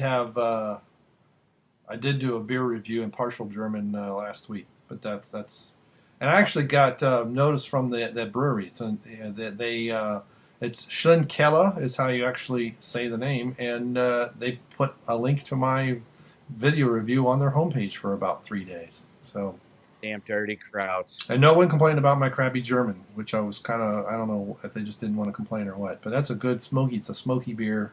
It's not for the timid, let me tell you. It's pretty good. Yeah. Now, did we want to talk about anything else with the what pisses them off? I know that they had a new segment that's called "What Pisses Me Off" or "What Pisses You Off" or whatever it is. I don't recall it right off the top of my head. You're gonna have to fill us in. I don't remember it either. I just remember liking Dion's the best. No, well, that's not good for the show. But honestly, what pisses me off, I don't even know, because like I could say SJWs, progressives, liberals, all in one thing, but I just have fun fucking with them. Yeah. I guess the thing that, I have to come to realization what pisses me off is that these superhero movies just seem to be like someone's got a mimeograph machine with 3 or 4 different scripts, and then they just run them through. They just change the names, and then, oh, look, here's the new Marvel movie. Very true. In DC, it feels to me, this is only a feeling, that they want to do something different, but they're not really, and this is why they're kind of misfiring, because they're not committing to either doing something different or doing the same, and they're kind of in that mismatch thing in between where it's very lukewarm, and lukewarm doesn't work. You got to be hot or cold. You can't be a little bit in there, and then with Marvel having so many of them, but like I said before, I think part of it is because they must have contracts that, okay, you're going to get 2 movies, you're going to get 3 movies, and you're going to be in the Avengers, and you're going to be in Captain America, and you're going to be in this, and then you're going to be in Infinity War. And so by the time it's all said and done, there's way too many. I would hate if they came out with an Ant-Man 2. I mean, he was in Civil War, he had his own origin movie, and to me that's enough. And if Black Panther does well, I don't want to see a Black Panther 2. I didn't want to see a Thor 2. I sure as crap don't want to see a Thor 3.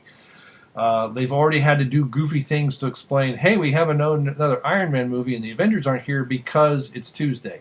And there have been, I don't know if you've seen these clips on YouTube with Thor, who's like on vacation. So like, where's Thor in these movies? And he's calling, hey, Tony, how's things going? He calls different guys. He calls David. Do you need me? No, okay, fine. I'll just hang out. I forget the character that he's hanging out with in Florida.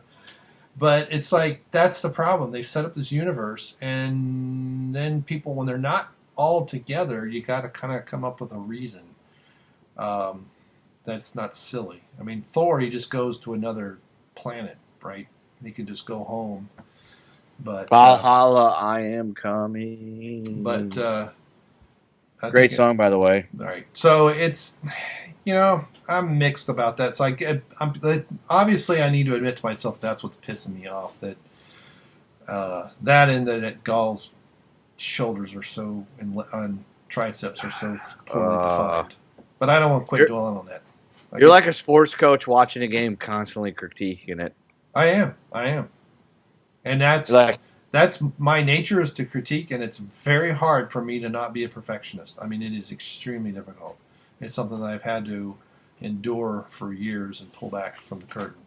The other thing that they talked about was the pop culture time capsule. Pop culture time capsule, yeah. They went all the way back to... Well, I mean, they mostly went all the way back to 1997. They went back even further into 1977, but for the most part, they just focused on the shit in the last 15, 20 years, I believe. Right. All it did, the pop culture time capsule was interesting, but it mostly just made me feel really old.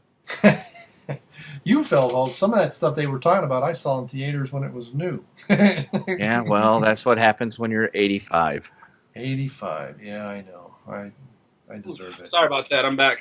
No problem. That's cool. So the other thing that they talked about before we kind of close out that episode was ring rust.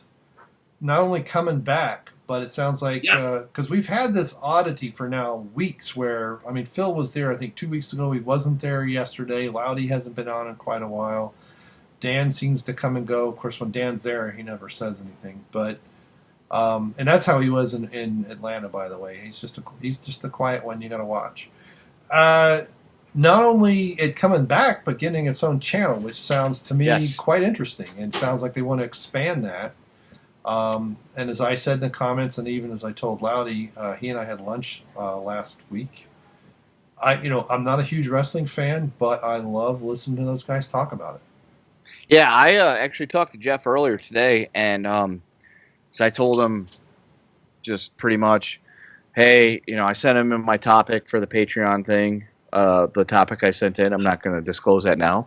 You need to listen to the next Friday's episode to hear that. See episode 76 for Kendo Slice's topic. 75, I thought, but whatever. Shut up! Anyway, I've got it right in front of me. It's 76. It's right, evil. You guys can both fuck yourselves. I'm talking on my own here. I've been married 25 years. That's all I ever do. Fuck me, so I guess so, right? No, episode 75 was Friday morning. Anyway, go ahead. Laid by the most ugly Mexican. Look, I haven't worked for several weeks, so every day is a Saturday. So anyway, I spoke to Mr. Jeff Hicks earlier today, and I sent him my topic, and I told him, I said, hey, Money in the Bank, I'll be at it next week because it's in St. Louis, so it's local. I'm going. We got good seats. And I was like, hey, if you're planning on doing Ring Rust, I would volunteer myself for your services to talk about Money in the Bank during Ring Rust. And he said that they're recording an episode Wednesday. But then after that, he would be glad to have me on to do Ring Rust and talk about, I guess, a fan. He didn't say it, but I'm just assuming somebody that was actually at Money in the Bank's perspective of Money in the Bank. No, that sounds awesome. That's great. I can't wait to hear it. I'm pretty pumped. My cousin bought the tickets. I didn't know we were getting the tickets. He was at one of the house shows in St. Louis back in like December.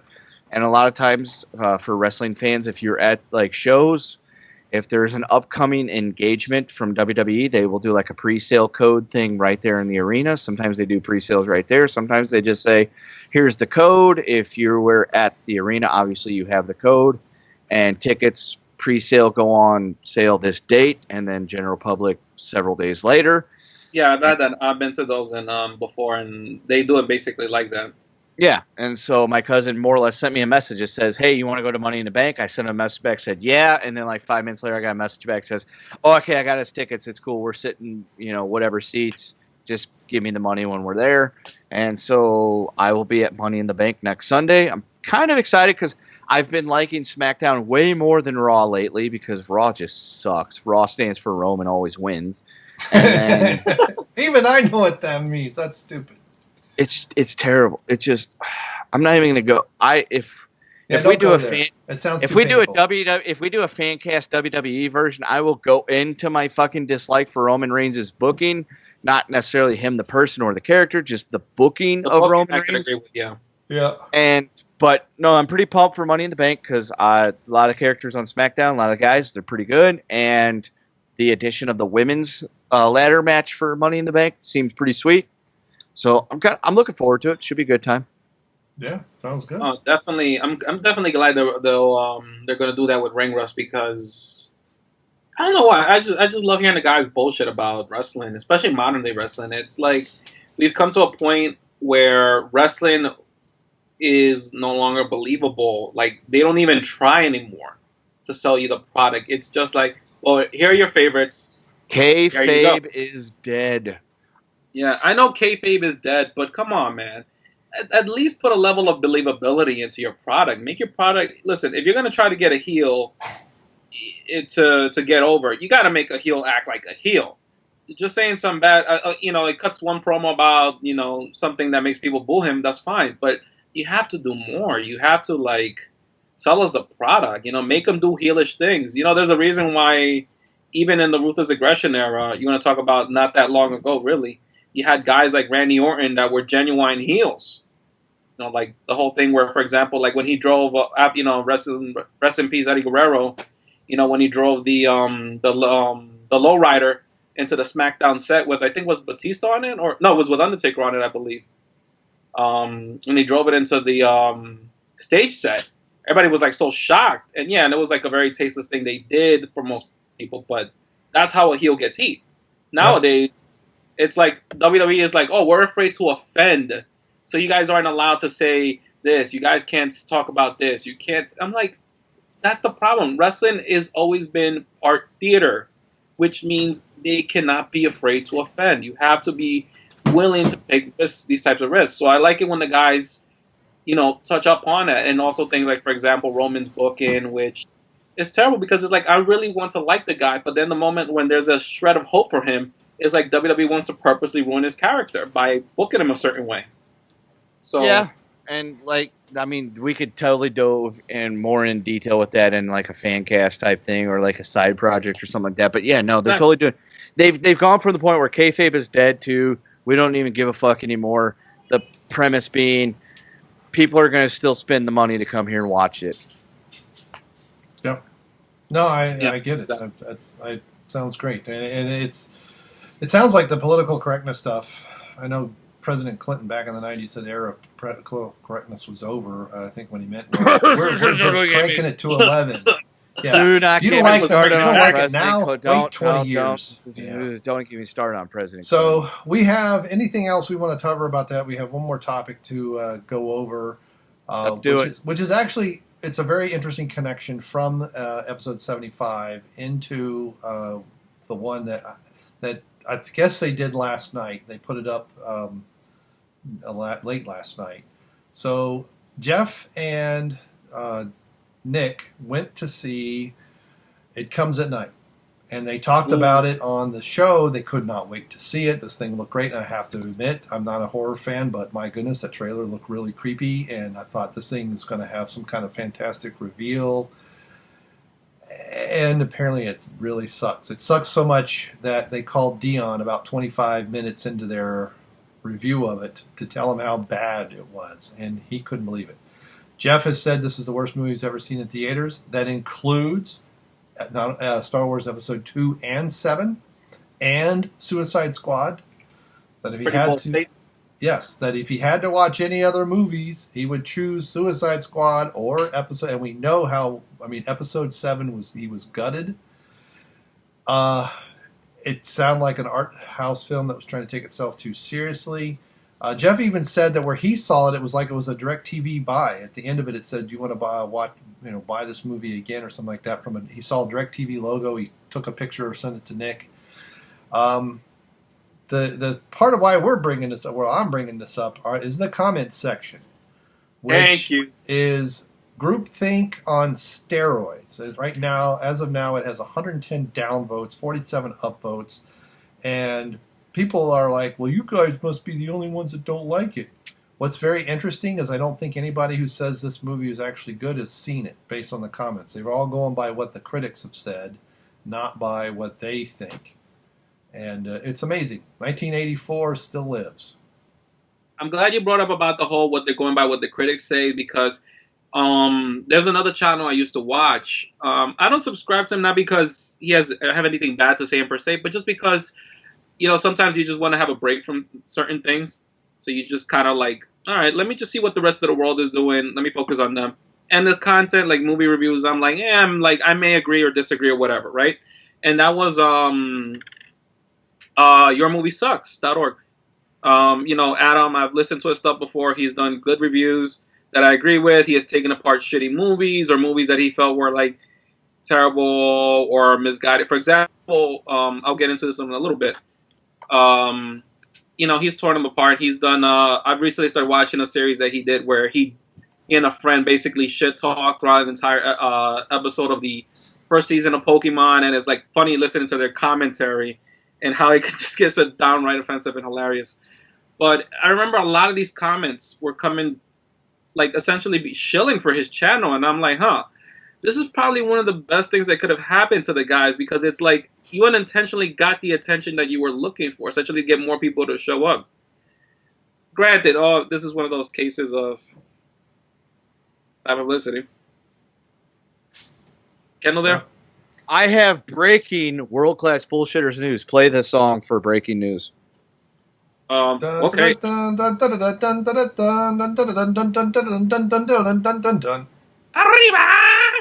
I am Kendo Slice here at the news desk, and I have breaking world-class bullshitters news. 9 minutes ago, they posted that in 20 minutes, so 11 minutes for you that want to be math assholes. I like math. That'd be me. I know, I love math. We begin our journey into the spectacular world of Sam Raimi's Spider-Man with our first drunken commentary for Spider-Man month. It goes live on 7/1/17. So they're recording it in 20. So tonight they are recording their first drunk commentary for Spider-Man month of Spider-Man, the original Spider-Man featuring Tobey Maguire. Well, that must be because you're a Patreon donator, because I don't have that information. That was actually on Facebook, but I am a Patreon donator, and I would like to encourage you. And right now they have 6 patrons, and they're getting $69 a month. They are not doing this for the money. They are not trying to be the dildos of YouTube that try to live off this shit. They are just guys that like to have fun and talk about stuff, and they're really only doing it just because they love it, and their Patreon is just to help them get better equipment. And right now they are at 6 patrons for $69 a month. I personally am a patron. I'm not going to say what Patreon level I'm at, but if you listen to the show, you will hear that I'm at a certain level that's really high. And you know what? Give them your fucking money. That's all I'm going to say. Give them your money. Buy a goddamn t-shirt. Incarnate-studios.com. Yeah, I've been drinking. Fuck you. And you know what? Give them your money. Really? Shut up. They are great dudes, and they entertain the masses, the unwashed masses, the mouth-breathing masses, for free. So give them your money. Buy a shirt. Subscribe. Be a patron. Yep, we'll put all the links in the description below. And I'm still trying to. I'm going to be a patron soon, but I got to figure out a few things first. Slacker. Yeah. Well, got to talk to the boss. I can't. I don't see the. I see the fan page, but anyway. So for all you young male listeners out there, what he just said was, don't get married and don't have children. Yes, that is what I just said. Oh. Be like Kendo Slice. Be a single man with no children, and then you have money to spend on, whatever the fuck you feel like. Yep. Disposable income. Exactly. They call it. Oh, yeah. The children are really good at disposing it for you, let me tell you. That's why you should not have children. Especially if you make over about 40 grand, because then the government lets you count your children less and less and less. Folks, you are living in a time where there is plenty of people like Liquid Metal Pro that are having more than enough kids to substantiate civilization. So don't have children. Use your money on your own shit. I knew that joke was going to come back to bite me in the ass. Love you, buddy. It's all good. All right. So what were we doing before? I know we was ripping something apart. We were talking about the worst movie ever made, according to Jeff. Oh yeah, and that's the I remember now. That's the It Comes at Midnight. It came in you at night. Came in your ass at night. Yeah. Apparently, this movie has no payoff. But what I really find interesting in the comments now, I'm going to have a throwback here to our discussion on Wonder Woman in that lady's article, because when I read the parts that she was picking apart in the movie, it didn't feel like she actually watched the movie, because it's the love of a man that really releases Wonder Woman and her powers near the end of the movie, and they not only make out, they do it. And she wasn't complaining. They fucked. Right. So she wasn't complaining about that. And I'm thinking, if you're a real feminist, that really should have set you off. That she needed a man to be complete, at least momentarily. Set me off in my pants. Should have been fisted. I don't know. I think maybe this has been, we've derailed ourselves, but it's alive. Oh, okay. I don't see it anywhere, so... Well, that's great. I think this is the first time I've known when they're filming these things. Because of my breaking news. Yep, because you're breaking news. I'm just amazing. Well, it's better than my breaking wind. So, that's part of getting old, gentlemen. All right, I got no drums. Liquid Metal Pro was in the middle of a great thought, but I think this train of thought's completely derailed, it seems like. No, I still have my thought, and it was the whole about they got. It's kind of weird how they got that whole negative attention essentially from these groupthink fans of movie sucks. And again, I have nothing against Adam. I like Adam's stuff, but he has made reviews to movies before that I've disagreed with, and I've never hit the unsubscribe button. Like I said, the only reason I haven't subscribed to him is mostly because he hasn't really put out anything that has really caught my interest, other than the dubs of the Pokemon, like the first season of the Pokemon episodes where they just shit on the episodes, which I find hilarious. And it's like, if you subscribe to someone... I didn't do that to you, I did that to my daughter. Sorry. Oh, okay. I was like, something just happened? Did another break? We're on the radio. Be professional. I'm sorry. This is me trying to fist Wonder Woman. Obviously, you people at home can't see it. Yeah, she likes pretty brown fucking people. hot. Aren't you glad this is only a podcast and not video? I am very Oh, glad. believe me, my face alone would scare off all audience viewers. So I'm glad it is radio. I second that motion. I have a beautiful face for radio. All right, come on, Liquid Metal, finish your thoughts so we can wrap this up. Yeah. So basically, what it is that you're talking about the group thing. It definitely is the group thing. And what's worse is this movie is not even a franchise, and you have people like going on to bat like as if they were offended by their review. They just basically they did state how much they hated it and why. And essentially, what I got that from that review was that this was a movie about nothing. This was essentially, I don't know how many. It's the Seinfeld of horror movies, then. Yeah, basically. It's Seinfeld, the horror movie. Nick called it, Nick called it the movie for art bags, which I love that term, Nick. I'm going to borrow it from now on, because I agree. You have all these artsy people that are like about, how it touches upon these things about society, and it's really doing a whole commentary. By the way, I didn't mean to say it like that, because there is another channel who I do love listening to his movie reviews about. You don't have to make an apology here. Yeah, but again, I feel like I stole a little bit from that character, so I have to give him credit now. So Razor Fist, I love your shit. People, you'll see what I mean when I did that. But the whole point was that he when he said about in one of his videos was how people were trying to like make commentaries about a movie like Death Wish and Dirty Harry, saying, it reinforces like police brutality and thing, when there's like really more to the movie than it was just that. So it's personally, I think there should be more police brutality. Please, senor, don't hit me. If you don't like police brutality, don't break the law. No, well, there's a. It's an agreement. Let me pull the statistics out and beat you with it. like a cop. Figures. Yeah. See, this is why I can't be a cop, because even though if I were to become a cop, I would still get beat up by my fellow officers. They probably deport me too.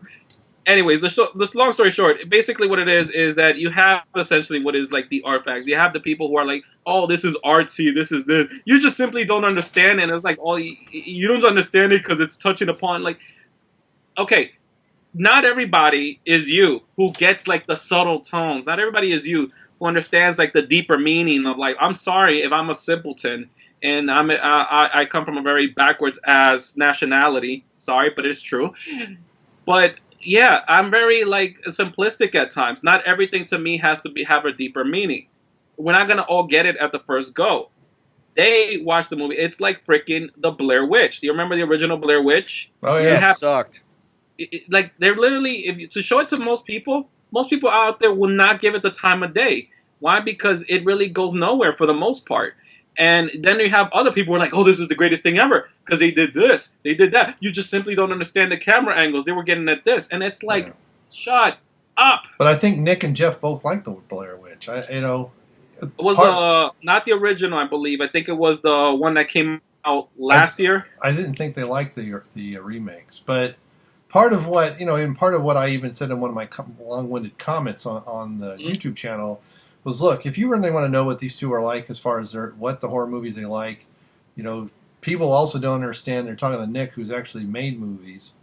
You can actually look them up on IMDb. Let's look up your credits. Strip Club Massacre. Right. Go watch it. It's, watch the Schlocktoberfest 2016 and watch the whole thing. Very good. The first one you can't watch because it's got a strike against it, but then really? you're going to see, because they used too many clips. And that was really heartbreaking, too, when that happened. Because you could see how much love Jeff poured into that video about the just like when he did the Twilight Zone one. Which, yeah, he got popped for that one, too. Yeah. And I'm like, you wouldn't do these. YouTube wouldn't do it for like some bigger channel, but for a little channel, like, yeah, they would. Fuck the YouTube.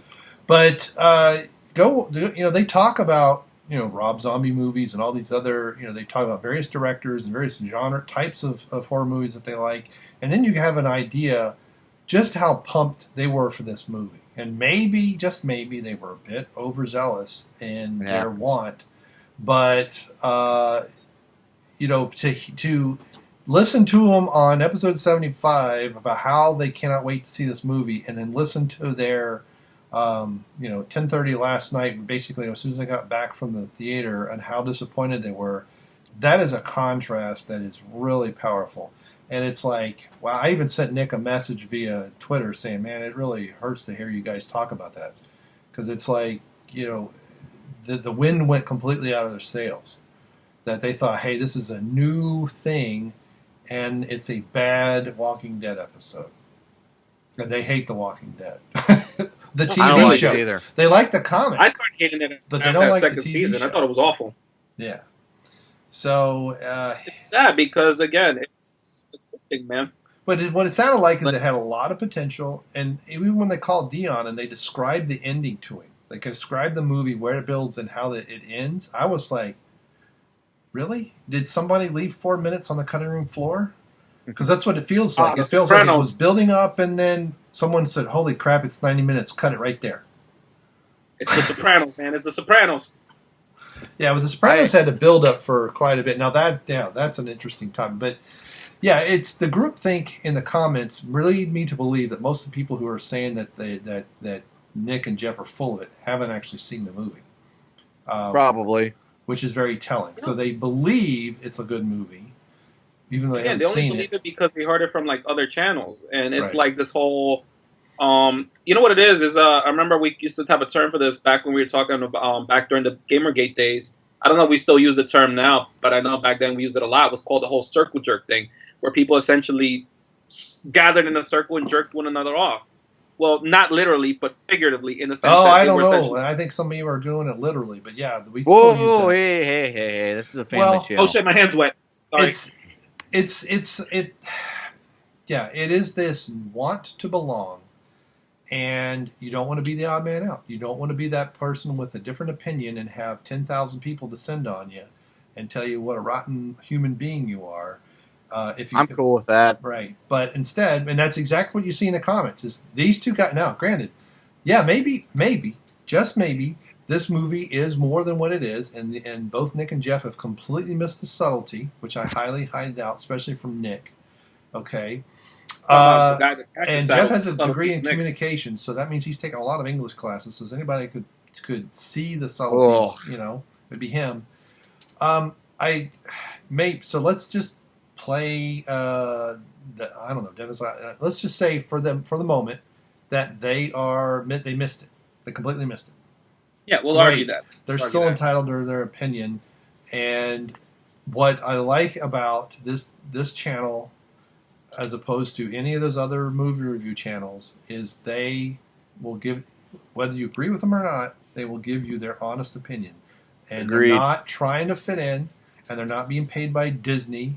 Go watch Screen Rant stuff right before episode 7 came out. And I used to watch Honest Trailers and the Cinema Sins and all that stuff. I know that's a different channel. And what they did with I was laughing so hard what they did with the prequels. And then after 7, and I could hear it in the guy's voice. He wanted to bash the living crap out of that movie, but he couldn't. And it's the credibility meter is really weak with a lot of stuff on YouTube. And everybody has to do a freaking reaction video, and they're like, oh God, the same over and over and over again. All you got to do is put some other people's face. They even say the same things. And there are times I'm like, are they watching the same trailer I am? Because, I'm not going to nerd out on that. And I bet you anything, I'm a bigger nerd than any of those people. And anyway, but the comment section is a horrible, not horrible. It's a great example of groupthink, and that's exactly what I've been saying. And that's kind of what you've been saying, Liquid Metal. It's like, oh yeah, well, whatever. But that's why I put it in there, and I would, thumb up that comment so that people see it. Because I'll definitely do that. It's like, if you really want to know what those two guys are like in their horror movies, go. And I know it's a lot because there are drunk commentaries, and some of those videos they talk for 5 minutes, and sometimes they talk for an hour. But that'll give you an example. That to me was enough to so that I understood when I saw that pop up that this movie sucks, and I couldn't believe it. I was like, this has got to be clickbait. They're just joking, and you can hear it in their voice that they're not. Yep. Definitely. The thing with I'll definitely respect about, and again, one of the reasons why I would listen to the reviews, even if I don't watch the movie, if it's a movie I'm going to watch, obviously I usually watch the review after. Like what I respected about Jeff, Dion, and the rest when it ever comes to movie reviews, Nick especially, because Nick, like you said, talk about the person that should catch subtleties and the artsy stuff. God, Nick, hell, even Jeff has watched some of like those artsy films. Yeah, mind you, they had a lot of grotesque nudity and intercourse in them, but still artsy. What's wrong with that? Nothing wrong. The point here is that Nick and Jeff, all the other guys, they have never been afraid to either stand. Like, for example, I believe it was Curtis who liked Suicide Squad, and you don't see him getting kicked off the. I don't want to jinx it now, but you don't see him getting kicked out of the cast just because he liked the Suicide Squad, and the rest of everybody else, like for the most part, shat on it. So it's like, these are guys that are friends. These are guys that respect their own opinions, their own different opinions amongst themselves. But there have been times when they themselves have like either shat on the movie before the movie came out, but with reason they said, listen, we're looking at this, we're analyzing this, this, and this. Now, if we're wrong, we will admit that we're wrong. And for the most part, I have seen consistency with that. Where, for example, like when Rogue One was coming out, there was a lot of doubts going in.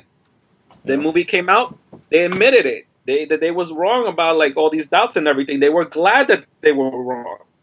Same thing with Wonder Woman. They expected Wonder Woman to be this total shitfest, and it was like a halfway decent movie for them. I obviously don't know if that's true or not because I haven't watched it, but based on the way they describe it, they even gave it a generous 6 out of 10, which is not great for a hero movie, but at the same time, it's not terrible because it could have been, like they said, it could have been a Suicide Squad review instead. And holy hell, do they hate that movie with a passion, and so do I. Yeah.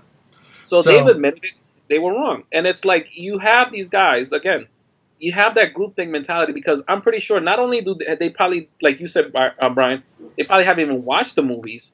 They probably have never even bothered to listen to any of the previous videos put out by the guys. No. To have an idea what their reviews are like. It was just, you said something negative about something I like, dislike. And the only thing I will say this is for the same people who are in that group mentality that are trying to show your movie sucks. Again, nothing against Adam, unfortunately. Bad, inadvertently, unfortunately. But he has had criticism like that by other people before.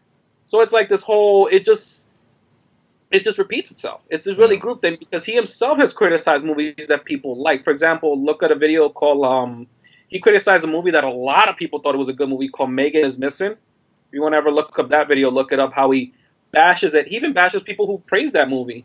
Yeah, I don't think I've heard of that one. I have no idea. Yeah, so take a look, just as reference. Take a look at that and see what I'm talking about here. The whole, like, how he is bashing the movie for what is wrong with it and why he's explaining why it's wrong, why he doesn't like it, or rather why he thinks there's a lot of flaws with it. And he also goes into, like, the people who say, well, for some reason, there are a lot of people that think this is really good. And if you think about it, the very same people that are trying to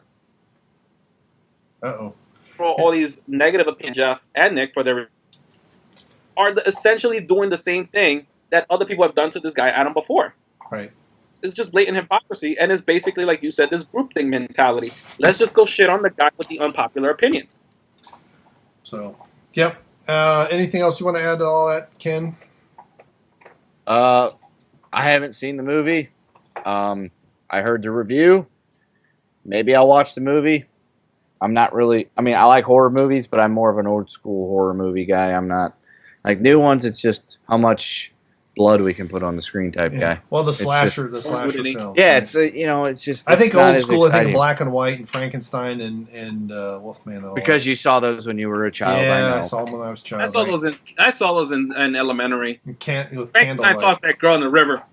So, all right. So I think we've covered pretty well. Probably beat to death a lot of horses here, but we did cover a lot of their topics. Mine's rotting.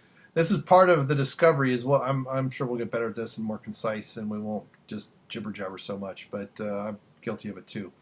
Are there any other things that we want to say? I know we've got some things to look forward to. We've got the drunk commentary that they're doing tonight that will be out there. Spider-Man. There's other videos, some that came out today, and we'll obviously talk about. And hopefully, we won't be talking about another celebrity that's gone. Hopefully, at least one that we like. Right, yeah. If it's someone because there's several celebrities on my Deadpool roster that I would be okay with dying because I get points. Well, and that's because I run a celebrity Deadpool, which is a discussion for another time. We got a lot of discussions for another time. We have to have the Fancast. Yeah. So, all right. Well, let's bring it in and close it out. So, I have been your friendly neighborhood captain, Brainmuffin, and this has been Episode 2 of the Fancast, of the WCBS Fancast. And I've had Liquid Metal Pro. Oh, sorry. I've been trying to keep out an eye for the guards because I'm trying to sneak past the wall again. And we've had the infamous Kendo Slice. I love titties. All righty. We will see you all next time. Bye.